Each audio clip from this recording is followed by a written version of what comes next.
نحمدہ ونصلی ونسلم علی رسولہ الکریم اما بعد فاعوذ باللہ من الشیطان الرجیم بسم اللہ الرحمن الرحیم۔ واجب الاحترام برادر عزیز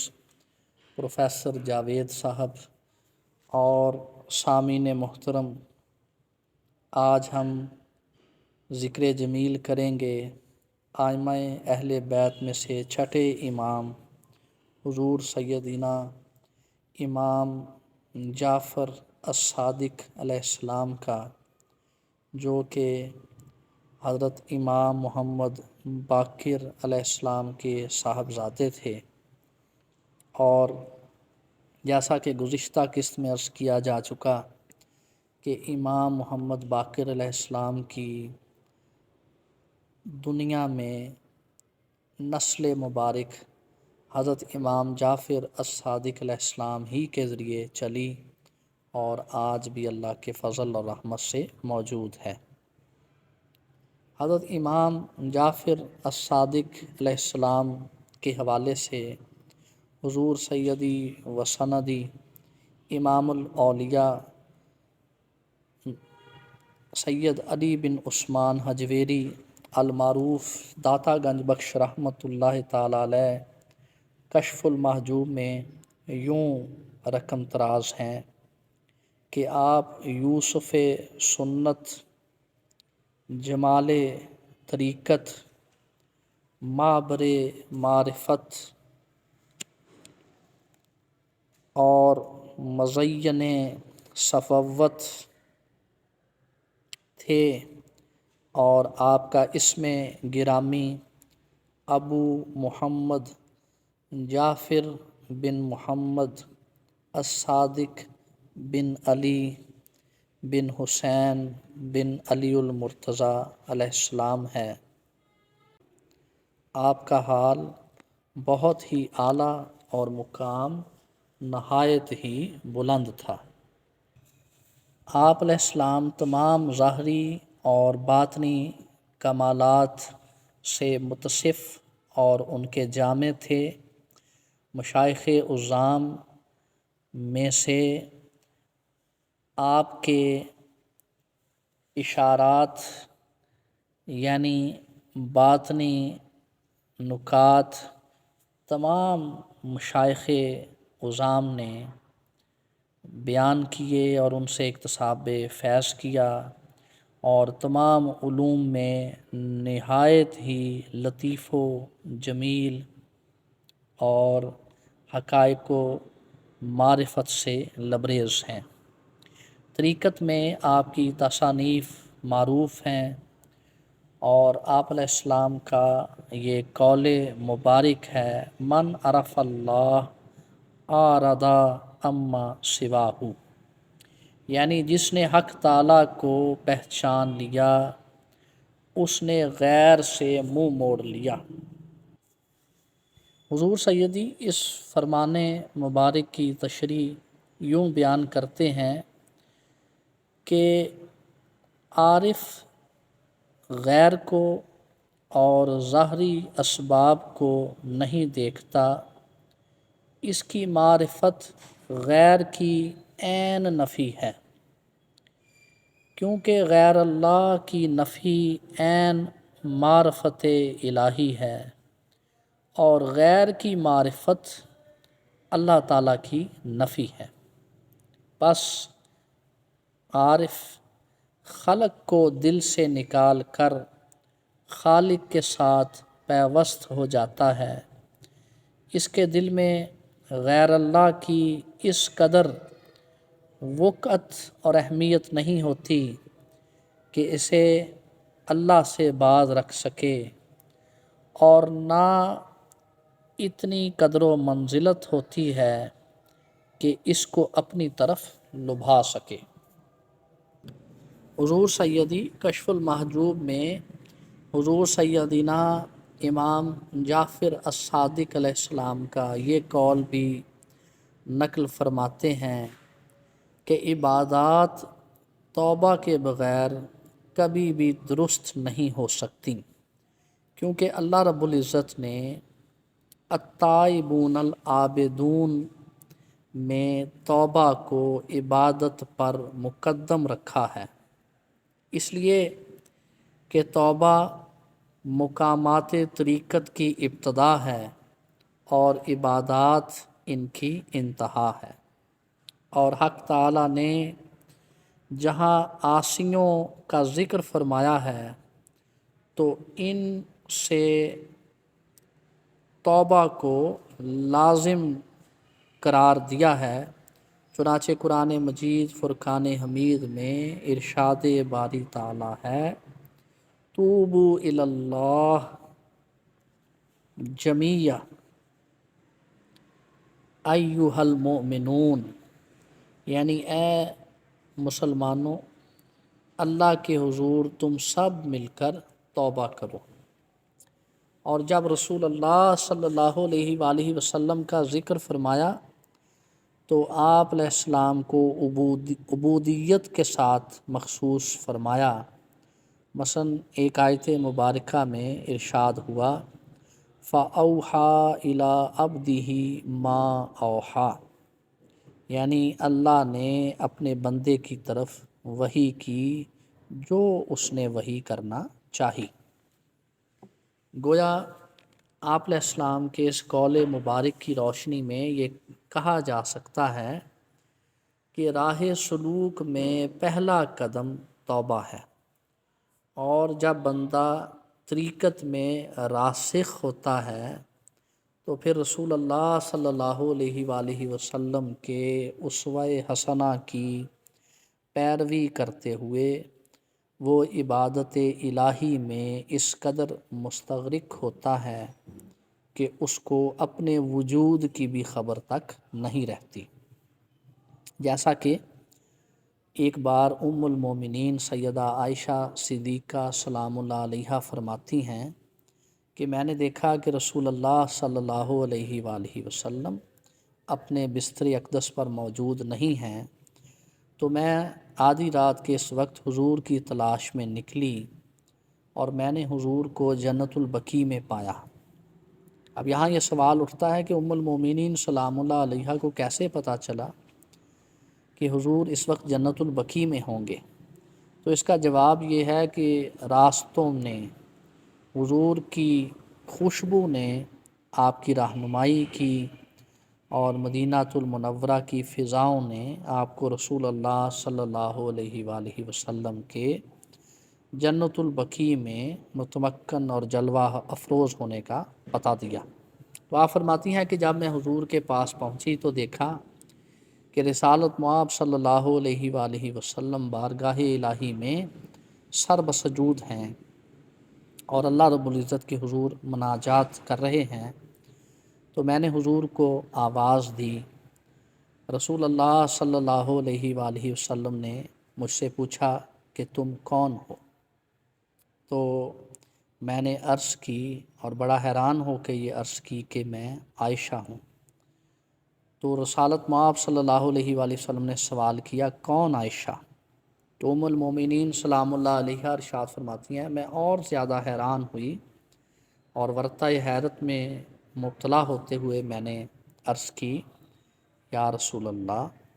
حضرت ابو بکر کی بیٹی۔ تو حضور نے پوچھا کون ابو بکر؟ تو اس پر میں نے عرض کی، اور اس وقت میری حیرانگی اپنی انتہا کو چھو رہی تھی، یا رسول اللہ، آپ کے دوست، آپ کے خلیل۔ تو رسالت مآب صلی اللہ علیہ وآلہ وسلم نے ارشاد فرمایا کہ کس کا دوست؟ تو ام المومنین سلام اللہ علیہا بے حد حیران ہوئیں اور عرض کی، یا رسول اللہ، محمد صلی اللہ علیہ وآلہ وسلم کا دوست۔ تو حضور نے پوچھا کون محمد؟ سامعین محترم، یہ بڑا ہی عجیب و غریب اور حیران کن واقعہ ہے، جس سے یہ پتہ چلتا ہے کہ رسول اللہ صلی اللہ علیہ وآلہ وسلم عبادت الہی میں اس قدر مستغرق ہوتے تھے کہ ارد گرد کی دنیا تو دور کی بات ہے، خود آپ اپنی ذات سے بھی بیگانہ ہوتے تھے۔ آپ فرماتی ہیں، صبح میں نے رسول اللہ صلی اللہ علیہ وآلہ وسلم کے سے رات کا واقعہ ذکر کیا، کس طرح میں آپ کے پیچھے گئی اور آپ سے یہ مکالمہ ہوا، تو رسول اللہ صلی اللہ علیہ وآلہ وسلم نے ارشاد فرمایا، اے عائشہ، میں اپنے رب کے ساتھ اس وقت اس حال میں تھا کہ مجھے اللہ کے سوا کسی کی بھی خبر نہیں تھی، حتیٰ کہ اپنی ذات کی بھی خبر نہیں تھی۔ تو یہ اب انتہا ہے، اور عبودیت کی انتہا اور ابدیت کی انتہا اس صورت میں سمجھی جا سکتی ہے کہ انسان پھر عبادات الہی میں اس قدر مستغرق ہوتا ہے کہ اس کو اس بات کی خبر نہیں ہوتی۔ اور بلا شبہ یہ چیز امت مسلمہ نے آل رسول سے ہی سمجھی ہے، جس طرح کہ امام جعفر الصادق علیہ السلام نے ارشاد فرمایا کہ عام مسلمانوں کے لیے عبادت اس وقت تک درست نہیں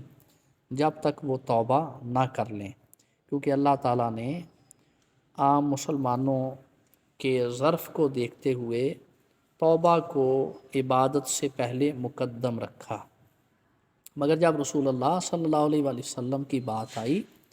تو اللہ تعالیٰ نے بطور خاص آپ کی عبودیت کا اور آپ کی بندگی کا ذکر کیا۔ تو اس قول مبارک سے ہی امام جعفر الصادق علیہ السلام کی علمی شان کا پتہ چلتا ہے۔ حضور سیدی کشف المحجوب میں یہ بھی لکھتے ہیں کہ ایک دفعہ حضرت داؤد طائی رحمۃ اللہ تعالیٰ علیہ، جو خود اولیاء کے اس دور کے سرخیل ہیں، وہ حضور سیدنا امام جعفر الصادق علیہ السلام کے حضور حاضر ہوئے اور آپ سے عرض کی کہ اے ابن رسول اللہ، مجھے کچھ نصیحت کیجیے کیونکہ میرا دل سیاہ ہو گیا ہے۔ اس پر آپ علیہ السلام نے ارشاد فرمایا، اے ابو سلیمان، تو اپنے زمانے کا شیخ ہے، تجھے میری نصیحت کی کیا ضرورت ہے؟ تو اس پر حضرت داؤد طائی رحمۃ اللہ تعالیٰ علیہ نے سراپا نیاز بن کر دست بستہ یہ عرض کیا کہ اے فرزند رسول صلی اللہ علیہ وآلہ وسلم، میں آپ کے پاس حاضر ہوا ہوں اور میرا یہ ایمان ہے کہ خلقت میں آپ سب سے زیادہ افضل ہیں، اور آپ کی نصیحت میرے جیسے بیمار کے لیے انتہائی ضروری اور مفید ہے۔ اس پر حضور سیدنا امام جعفر الصادق علیہ السلام نے ارشاد فرمایا، اے ابو سلیمان، میں اس بات سے بے حد خائف ہوں کہ کل قیامت کے دن میرے جد امجد مجھ سے جب سوال کریں گے کہ تو نے میری متابعت کا، میری پیروی کا حق کیوں ادا نہیں کیا، کیونکہ حق تعالیٰ کے نزدیک سب سے بہترین چیز حسب و نسب نہیں بلکہ اعمال صالحہ ہیں، تو میں اس بات پہ پریشان ہوتا ہوں کہ میں کیا عرض کروں گا۔ یہ سن کر حضرت شیخ داؤد طائی رحمۃ اللہ تعالیٰ علیہ پر گریہ زاری طاری ہو گئی اور کہنے لگے کہ بار خدایا، جس شخص کا خمیر خاندان نبوت سے اٹھا ہے اور جس کے جد امجد رسول اللہ صلی اللہ علیہ وآلہ وسلم ہیں، اور والدہ ماجدہ کا اسم مبارک حضرت فاطمہ سلام اللہ علیہا ہے، جب وہ عاقبت کے معاملہ میں اس قدر حیران اور پریشان ہیں، تو پھر داؤد طائی کون ہوتا ہے کہ وہ پریشان نہ ہو۔ آپ نے زارو کتار رونا شروع کر دیا اور آپ برابر گریہ زاری کرتے رہے۔ اسی طرح حضور سیدی کشف المحجوب میں حضرت داؤد طائی رحمۃ اللہ تعالیٰ علیہ کے حوالے سے یہ بھی روایت نقل کرتے ہیں کہ ایک دن حضور سیدنا امام جعفر الصادق علیہ السلام اپنے غلاموں کے ساتھ تشریف فرما تھے، تو آپ نے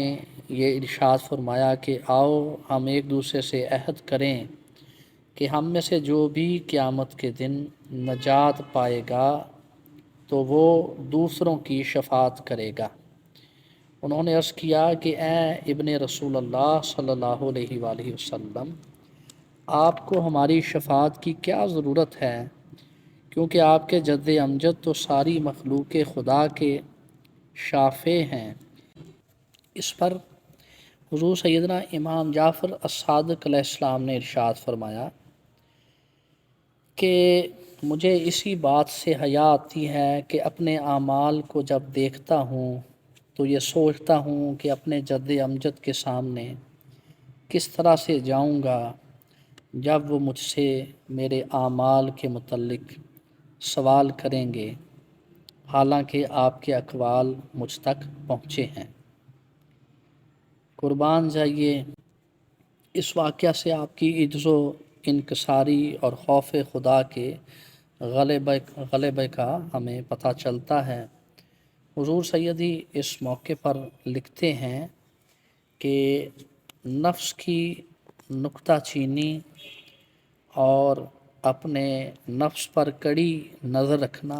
یہ انبیاء کرام علیہم السلام اجمعین اور اولیاء کرام اور تمام صالحین کا طریقہ ہے۔ یہی وجہ ہے کہ رسول اللہ صلی اللہ علیہ وآلہ وسلم نے ارشاد فرمایا، اذا اراد اللہ بعبدہ خیرا ابصرہ بعیوب نفسہ، یعنی جب اللہ رب العزت کسی بندے سے خیر اور بھلائی کا ارادہ فرماتا ہے تو اس کی نظر اس کے عیبوں پر کھول دیتا ہے۔ حضور سیدی مزید لکھتے ہیں کہ اس کا مطلب یہ ہے کہ جو شخص عجز و نیاز کا شیوہ اختیار کرتا ہے، حق تعالیٰ اسے دونوں جہانوں میں سرخروئی عطا فرماتا ہے۔ تذکرۃ الحفاظ میں امام ذہبی مرحوم و مغفور حضور سیدنا امام جعفر الصادق علیہ السلام کے فضائل و مناقب میں لکھتے ہیں کہ حیاج بن بسطام نام کے شخص یہ روایت کرتے ہیں کہ حضور سیدنا امام جعفر الصادق علیہ السلام روزانہ فقراء اور مساکین کو اور ان کے اہل خانہ کو کھانا کھلاتے، اور آپ اس قدر یہ سخاوت اور مہمان نوازی کرتے کہ اکثر اوقات آپ کے اپنے بچوں کے لیے کھانا نہ بچتا۔ سبحان اللہ، یہ وہی سخاوت ہے جو پیغمبر اسلام صلی اللہ علیہ وآلہ وسلم کی سیرت تھی، اور جس پر پیغمبر اسلام صلی اللہ علیہ وآلہ وسلم اور آپ کے اہل بیت ساری زندگی گامزن رہے کہ خود رسول اللہ صلی اللہ علیہ وآلہ وسلم کے مبارک گھر میں کئی مہینے چولہا نہیں جلتا تھا، مگر کوئی بھی سائل آپ کے دروازے سے خالی نہیں جاتا تھا۔ تو اسی اخلاق نبوی کی اور سخاوت مصطفی کی جھلک حضور سیدنا امام جعفر الصادق علیہ السلام میں بدرجہ اتم موجود تھی کہ آپ اور آپ کے اہل خانہ خود بھوکے رہتے اور فقراء و مساکین کو اور ان کے اہل خانہ کو کھانا کھلاتے۔ سبحان اللہ، اسی لیے یہ کہا جاتا ہے کہ لا یقاسو بآل محمد من ہذہ الامت احدا، اس امت کے کسی بھی فرد کو آل رسول پر قیاس نہیں کیا جا سکتا۔ اسی طرح تذکرۃ الحفاظ میں امام ذہبی آپ کی سیرت کے حوالے سے یہ واقعہ بھی نقل کرتے ہیں کہ ایک دفعہ حضرت سفیان ثوری رحمۃ اللہ تعالیٰ علیہ، جنہوں نے حلیۃ الاولیاء جیسی معرکۃ الآراء کتاب لکھی اور صوفیہ میں ایک بلند شان رکھتے ہیں، وہ حضور سیدنا امام جعفر الصادق علیہ السلام کی خدمت اقدس میں حاضر ہوئے تو انہوں نے دیکھا کہ حضور سیدنا امام جعفر الصادق علیہ السلام نے خز کا لباس اور خز کا ہی ایک کمبل اوڑھ رکھا تھا، اور اس زمانے میں خز کا لباس انتہائی عمدہ سمجھا جاتا تھا۔ حضرت سفیان ثوری رحمۃ اللہ تعالیٰ علیہ جو کہ ایک صوفی بزرگ تھے، وہ یہ دیکھ کر بڑے حیران ہوئے اور انہوں نے عرض کی،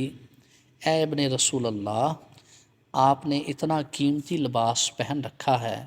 حالانکہ آپ کے آباء و اجداد نے تو آج تک ایسا لباس نہیں پہنا۔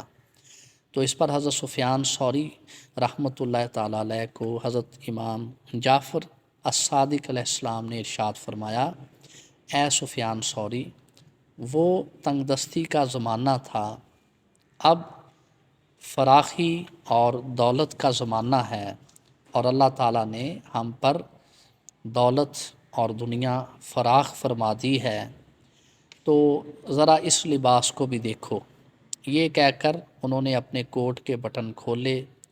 تو حضرت سفیان ثوری رحمۃ اللہ تعالیٰ علیہ نے دیکھا کہ نیچے آپ نے جو لباس پہن رکھا تھا یہ اونی قمیض تھی جس پر پیوند لگے تھے اور انتہائی خستہ حال تھی۔ یہ دیکھ کر وہ بڑے دنگ ہوئے تو حضرت امام جعفر الصادق علیہ السلام نے ارشاد فرمایا، اے سفیان ثوری، یہ جو اونی لباس تم دیکھ رہے ہو یہ ہم نے خالق کے لیے پہن رکھا ہے، اور یہ جو خز کا کوٹ یا لباس تم دیکھ رہے ہو یہ ہم نے مخلوق کے لیے پہن رکھا ہے۔ سبحان اللہ، قربان جائیں اس واقعہ سے، جہاں بہت سے لطیف نکات ملتے ہیں وہاں یہ نکتہ بھی ملتا ہے کہ آل رسول نے تمام امت کو اور رسول اللہ صلی اللہ علیہ وآلہ وسلم کے امتیوں کو اور اپنے پاس آنے والے سائلوں کو، علماء کو، صوفیاء کو اعتدال کا درس دیا اور یہ سمجھایا کہ انسان کو از خود تکلف سے کوئی چیز اختیار نہیں کرنی چاہیے، بلکہ اللہ تعالیٰ جو اس کے لیے پسند کرے اسی کو اختیار کرنا چاہیے۔ اگر اللہ تعالیٰ آپ کے لیے فراخی پسند فرماتا ہے تو اس پر اللہ کا شکر بجا لانا چاہیے، اور اگر اللہ تعالیٰ نے آپ کے لیے فقر پسند کیا ہو تو پھر اس پر راضی برضا رہنا چاہیے، از خود کسی بھی چیز کو اختیار نہیں کرنا چاہیے۔ تو قربان جائیں، اس میں حضرت سفیان ثوری رحمۃ اللہ تعالیٰ علیہ جو کہ ایک صوفی منش انسان تھے اور بڑے ہی عبادت گزار تھے، ان کو ایک بہت بڑی نصیحت آپ نے اپنے ذاتی عمل سے کی کہ تقوی اور یہ سادہ لباس اور معمولی پیراہن اس کا تعلق اللہ رب العزت کی ذات سے ہے، مگر اللہ تعالیٰ اگر آپ کو کچھ اچھا نصیب کرے تو پھر مخلوق خدا میں اس اچھے لباس کو زیب تن کر کے جانے میں یا اپنے گھر میں تشریف فرما ہونے میں کوئی حرج نہیں ہے۔ اسی طرح تذکرۃ الحفاظ میں عتبہ خصمی سے روایت ہے کہ حضور سیدنا امام جعفر الصادق علیہ السلام اپنے متبعین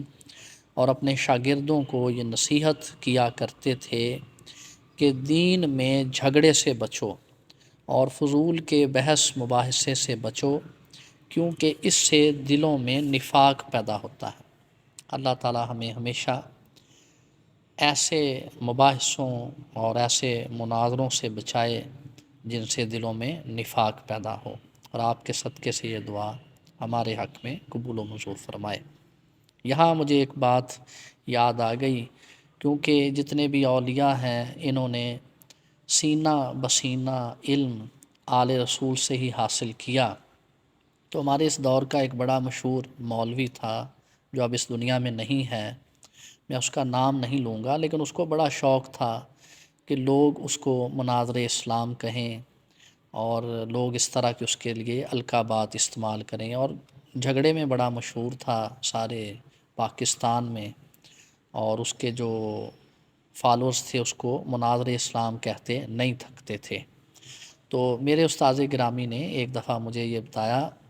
کہ آل رسول ہی کے اس دور کے ایک فرزند اس وقت وہ کہتے ہیں کہ میرے استاذ گرامی تھے، میرے پیر و مرشد تھے، تو میں نے ان سے ان مولوی صاحب کا تذکرہ کیا، وہ کسی محفل میں آئے تو میں نے کہا یہ مناظر اسلام ہے۔ تو سید زادے نے اس موقع پر مجھ سے سوال کیا کہ ان کا اسلام سے کیا جھگڑا ہے؟ تو صوفی صاحب میرے استاذ گرامی فرماتے ہیں کہ میں اس بات پر ساکت ہو گیا اور میرے پاس اس بات کا کوئی جواب نہیں تھا سوائے اس کے کہ یہ چاہتے ہیں کہ لوگوں میں ذرا بڑی واہ واہ ہو، کیونکہ لوگ پیروں کی ویسے بڑی عزت کرتے ہیں اور مولویوں کو ذرا پسند نہیں کرتے، تو اس لیے اس طرح کے یہ لوگ القابات استعمال کرتے ہیں۔ تو امام جعفر صادق علیہ السلام کی یہ نصیحت بڑی کمال کی ہے کہ فضول بحث مباحثے اور جھگڑے سے بچنا چاہیے، اور دین میں ایسے بحث مباحثے نہیں کرنے چاہیے۔ سامعین محترم، یہی بحث مباحثے اور دین میں یہ فضول جھگڑے ہی تمام تر فرقہ واریت کی بنیاد ہیں اور ان کا باعث ہیں، اور اگر آل رسول اور فرزند رسول کی بات پر عمل کیا جائے تو یہ ساری امت ہر طرح کی فرقہ واریت سے بچ سکتی ہے۔ یہی وجہ ہے کہ حضور سیدنا امام جعفر الصادق علیہ السلام کے حوالے سے تذکرۃ الحفاظ میں یہ بھی ہے کہ علم حدیث میں اور اس کی تشریحات میں اور تعبیرات میں آپ اس طرح سے دسترس رکھتے تھے اور اتنا کمال رکھتے تھے کہ آپ کے بعد کوئی بھی ایسا شخص نہ آیا جو علوم حدیث کو آپ کی طرح بیان کر سکے، حتیٰ کہ اہل سنت کے امام اور جن کی فقہ کی پیروی دنیا کے اکثر مسلمان کرتے ہیں،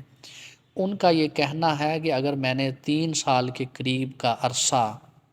حضور سیدنا امام جعفر الصادق علیہ السلام کی خدمت اقدس میں گزارا نہ ہوتا اور ان سے اکتساب فیض نہ کیا ہوتا تو بلا شبہ میں ہلاک ہو جاتا۔ یہ وہ کہہ رہے ہیں جن کی تعریف و توصیف ہمارے خطے کے امام، ہمارے اس ملک پاکستان کے ولی کامل اور علم طریقت اور علم شریعت میں ایک انتہائی بڑی شخصیت جنہیں مخدوم کہا جاتا ہے، داتا صاحب رحمۃ اللہ تعالیٰ علیہ بھی جن کے ممدوح ہیں اور جن کی فقہ کی پیروی کرتے ہیں، یہ وہ کہہ رہے ہیں، یعنی امام ابو حنیفہ رحمۃ اللہ تعالیٰ علیہ جن کو تمام اہل سنت اپنا پیشوا مانتے ہیں اور ان کی فقہ کی ساری دنیا میں پیروی کی جاتی ہے، ان کا یہ کہنا ہے کہ اگر میں نے 3 برس حضور سیدنا امام جعفر الصادق علیہ السلام کی خدمت اقدس میں نہ گزارے ہوتے تو میں ہلاک ہو جاتا۔ اسی طرح تذکرۃ الحفاظ میں آپ کے حوالے سے یہ ہے کہ حضور سیدنا امام جعفر الصادق علیہ السلام یہ فرمایا کرتے تھے کہ جس طرح مجھے حضور سیدنا علی المرتضیٰ علیہ السلام کی شفاعت کی امید ہے، اسی طرح مجھے حضور سیدنا ابو بکر صدیق رضی اللہ تعالیٰ عنہ کی شفاعت کی امید ہے، کیونکہ میرا ان کے ساتھ نسبی تعلق ننیال کی طرف سے بنتا ہے۔ سبحان اللہ۔ اس قول مبارک میں ہمارے جو اہل تشیع بھائی ہیں ان کے لیے بھی بہت بڑی ایک علمی اور تحقیقی وضاحت ہے کہ ان میں سے بعض نادان، تمام شیعہ حضرات تو نہیں کیونکہ ان میں بڑے بڑے اہل علم لوگ ہیں، لیکن بعض نادان خلفائے راشدین پر، خاص طور پر حضور سیدنا ابو بکر صدیق رضی اللہ تعالیٰ عنہ پر تنقید کرتے ہیں، تو اس قول مبارک کو یہ ملحوظ خاطر رکھیں اور ذہن میں رکھیں کہ حضور سیدنا امام جعفر الصادق علیہ السلام یہ فرمایا کرتے تھے کہ مجھے جہاں حضرت علی المرتضیٰ علیہ السلام کی شفاعت کی امید ہے، وہیں حضرت ابو بکر صدیق رضی اللہ تعالیٰ عنہ کی شفاعت کی بھی امید ہے، کیونکہ میری والدہ محترمہ کا تعلق آپ ہی کے خاندان سے تھا اور وہ نسلاً اور حسب نسب کے اعتبار سے صدیقیون نسل تھیں۔ تو یہ بات بھی امت کو جوڑنے کے لیے کافی ہے، اور شیعہ اور اہل سنت کا سنگم بلا شبہ امام جعفر الصادق علیہ السلام کی ذات اقدس ہے۔ صوفیہ میں سے ایک صوفی کا یہ کہنا ہے کہ انسانی تاریخ میں 2 شخصیات کو بطور خاص، ویسے تو اللہ کے تمام پاک باز بندے صادق ہوتے ہیں اور راست گو ہوتے ہیں، مگر میں لقب کی بات کر رہا ہوں، ان صوفی استاذ کا یہ کہنا ہے کہ انسانی تاریخ میں 2 شخصیات کو صرف صادق کے لقب سے پکارا گیا، ایک رسول اللہ صلی اللہ علیہ وآلہ وسلم کی ذات اقدس ہے اور دوسری ذات اقدس حضرت امام جعفر الصادق علیہ السلام کی ہے۔ بلا شبہ امت آپ کی صورت میں مجتمع بھی ہو سکتی ہے اور تمام تر علوم شریعہ اور طریقت کے آپ جامع ہیں، اور آپ ہی کی ذات اقدس سے تمام فقہ کے علوم اور تمام شرعی علوم اور طریقت کے علوم امت مسلمہ کو نصیب ہوئے۔ سامعین محترم، تاریخ طبری میں ہے کہ کچھ لوگ حضور سیدنا امام جعفر الصادق علیہ السلام کے پاس آئے اور ان سے عرض کی، یا امام، حضور سیدنا امام زید بن علی علیہ السلام ہم سے خلیفہ وقت کے خلاف جہاد کے لیے بیعت لے رہے ہیں، تو کیا ہمیں ان کی بیعت کرنی چاہیے یا نہیں؟ تو اس موقع پر امام جعفر الصادق علیہ السلام نے ارشاد فرمایا کہ تمہیں ضرور ان کے دستے حق پرست پر بیعت کرنی چاہیے، کیونکہ اس وقت ہمارے اندر سب سے زیادہ بہترین اور افضل ترین وہی شخصیت ہیں۔ چنانچہ یہ لوگ حضرت امام زید بن علی علیہ السلام کی خدمت اقدس میں حاضر ہوئے اور ان کے دستے حق پرست پر بیعت کی، مگر انہوں نے اس واقعے کا ذکر کسی سے بھی نہ کیا، خاص طور پر امام زید بن علی علیہ السلام سے اور ان کے متبعین سے اس بات کا ذکر نہ کیا کہ ان کو حضرت زید بن علی علیہ السلام کے پاس بھیجنے والے حضور سیدنا امام جعفر الصادق علیہ السلام تھے۔ آپ کی سیرت میں یہ واقعہ بھی ہمیں ملتا ہے، روضۃ الشہداء میں ہے کہ حضرت امام زین العابدین علیہ السلام کی آپ پر خصوصی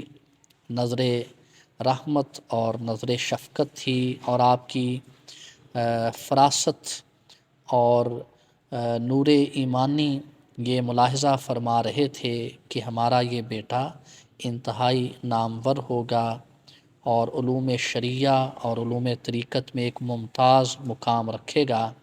چنانچہ روضۃ الشہداء میں ہے کہ ایک بار سیدنا امام زین العابدین علیہ السلام تشریف لائے۔ اس واقعہ کو آپ کے چچا جن کا نام حسین تھا انہوں نے روایت کیا ہے۔ وہ فرماتے ہیں کہ امام زین العابدین علیہ السلام تشریف لائے تو حضرت امام جعفر الصادق علیہ السلام وہاں کھیل رہے تھے، تو حضرت امام زین العابدین علیہ السلام نے آپ کے بابا جان حضرت امام محمد باقر علیہ السلام سے استفسار کیا کہ اس بچے پر کتنا زمانہ گزر چکا ہے، تو حضرت امام محمد باقر علیہ السلام نے عرض کی، اے ابا جان، ان کی